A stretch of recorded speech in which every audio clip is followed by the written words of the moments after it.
안녕하세요. 요즘 금리는 계속 오르지, 부동산 시장은 좀처럼 힘을 못 쓰지, 오피스텔이나 상가 분양 계약 때문에 정말 골치 아픈 분들 많으시죠? 그래서 오늘은 이 꽉 막힌 상황을 시원하게 뚫어줄 법적인 해결책, 그 두 가지를 아주 속 시원하게 파헤쳐 보겠습니다. 정말 이러지도 저러지도 못하는 상황, 바로 이런 거죠. 중도금 대출 이자는 눈덩이처럼 불어나는데 그렇다고 어마어마한 위약금 물고 해지할 수도 없고 정말 답답하실 텐데요. 오늘 그 막막함을 해결할 실마리를 같이 한번 찾아보시죠. 오늘 저희가 살펴볼 내용은요, 그냥 떠도는 이야기가 아닙니다. 실제로 파산 관제인까지 역임하셨던 홍연필 변호사님의 깊이 있는 분석을 바탕으로 할 건데요. 이 분양권 부채 문제 딱 부딪혔을 때 우리가 선택할 수 있는 두 가지 핵심적인 법적 카드, 바로 개인 파산과 개인 회생에 대해서 제대로 한번 알아보겠습니다. 네, 여러분은 지금 딱 두 갈래 길 앞에 서 계신 겁니다. 어떤 길이 나에게 맞는 길인지 지금부터 그 두 개의 문을 하나씩 하나씩 열어보겠습니다. 자, 첫 번째 문은 개인 파산입니다. 이건 말 그대로 모든 걸 정리하고 완전히 새롭게 시작하는 일종의 리셋 버튼 같은 거예요. 그리고 두 번째 문은 개인 회생. 이건 꾸준한 소득이 있을 때 빚을 다시 잘 짜서 갚아나가는 길이죠. 자, 그럼 첫 번째 문부터 한번 들어가 볼까요? 자, 첫 번째 선택지 개인 파산입니다. 이건 정말 모든 걸 처음으로 되돌리는 강력한 방법인데요. 그럼 과연 어떤 분들이 이 문을 한 번쯤 진지하게 고민해 볼 수 있는지 좀 더 구체적으로 한번 살펴볼게요. 보통 어떤 분들이냐면요. 현재 직업이 없거나 뭐랄까 소득 활동이 좀 어려운 분들. 그리고 딱히 내세울 만한 재산이 없고 월 소득이 한 300만 원 이하로 좀 적은 편인 분들이 많습니다. 한마디로 법원에서 보기에 이분은 정말 빚을 갚을 능력이 현저히 부족하구나 라고 판단될 때 가능한 거죠. 개인 파산의 가장 큰 장점, 가장 좋은 소식은 바로 이겁니다. 법원에서 파산 선고를 딱 받잖아요. 그러면 법원이 지정한 파산 관제인이라는 전문가가 나타나서 그 골치 아픈 분양 계약을 직접 해지해 줄 수가 있어요. 그럼 그 계약의 굴레에서 벗어나고 관련된 빚도 면책받을 수 있는 길이 확 열리는 겁니다.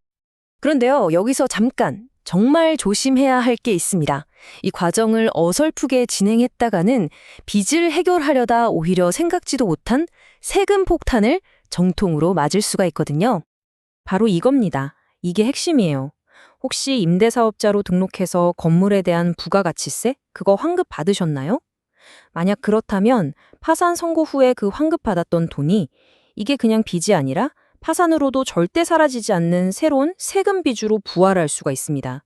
이걸 법적으로 조세채권이라고 하는데 가장 무서운 건 파산으로도 면책이 안 된다는 점이에요. 그럼 이 세금 폭탄 어떻게 피하냐고요? 방법은 딱 하나. 바로 순서입니다. 순서가 생명이에요.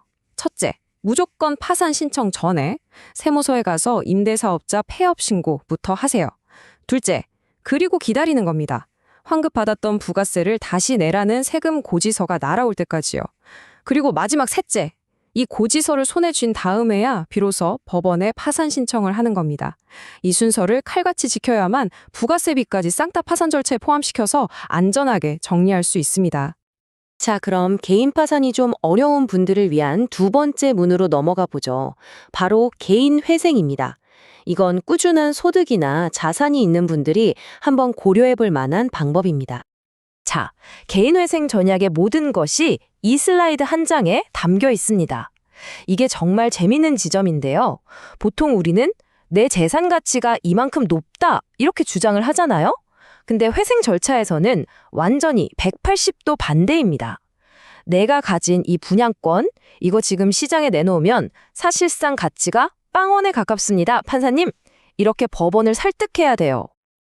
왜 그렇게 해야 하냐면요. 바로 청산가치 보장의 원칙이라는 것 때문입니다. 이게 뭐냐면 법원은 채무자한테 당신 재산을 지금 당장 다 팔았을 때의 가치, 즉 청산 가치만큼은 최소한 갚으세요 라고 요구하거든요. 그러니까 이 청산 가치를 최대한 낮게 인정받을수록 내가 매달 갚아야 하는 돈, 즉 변제금이 확 줄어드는 거죠. 그래야 회생 계획이 통과될 가능성도 높아지고요. 근데 이런 질문이 바로 나오죠. 아니, 나는 가치가 없다고 생각하는데 만약에 법원이 내 분양권 가치를 너무 높게 평가해서 월 변제금이 너무 커지면 그거 감당 못하면 어떡하죠? 바로 그럴 때 생각해 볼 수 있는 게 전략적 후퇴입니다. 이게 뭐냐면요. 쉽게 말해서 다른 사람한테 오히려 내 돈을 얹어주면서까지 이 분양권을 넘겨버리는 거예요. 부동산 시장에서 이걸 소위 마이너스 프리미엄, 줄여서 마피 전매라고 부르죠.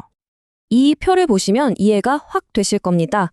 법원이 높게 매긴 가치를 기준으로 앞으로 3년에서 5년 동안 계속 높은 변제금을 내는 것과 차라리 지금 당장 손해를 좀 보더라도 분양권을 팔아치우는 것, 장기적으로 봤을 때 어떤 게 총부담액이 더 적을까요? 때로는 지금의 손실을 감수하는 게 더 현명한 선택일 수 있다는 거죠.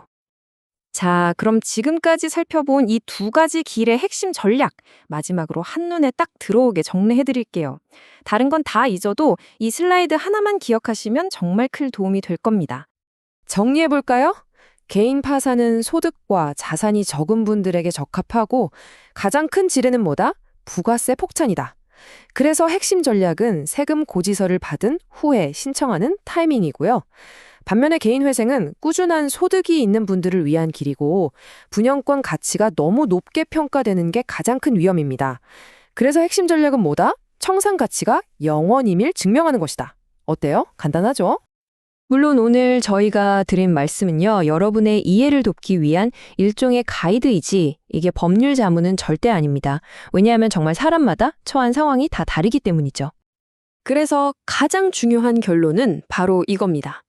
제발 반드시 경험 많은 변호사와 직접 상담해서 내 상황에 딱 맞는 나에게 가장 유리한 길이 무엇인지 신중하게 찾으셔야 한다는 점 꼭 기억해 주십시오.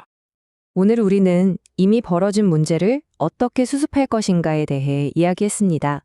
근데 여기서 한 걸음만 더 나아가 보면 이런 근본적인 질문을 던져볼 수 있을 것 같아요.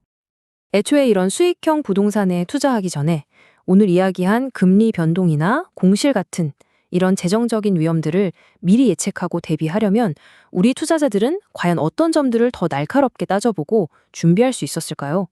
이 질문을 스스로에게 한번 던져보는 것도 정말 의미 있는 시간이 될 겁니다.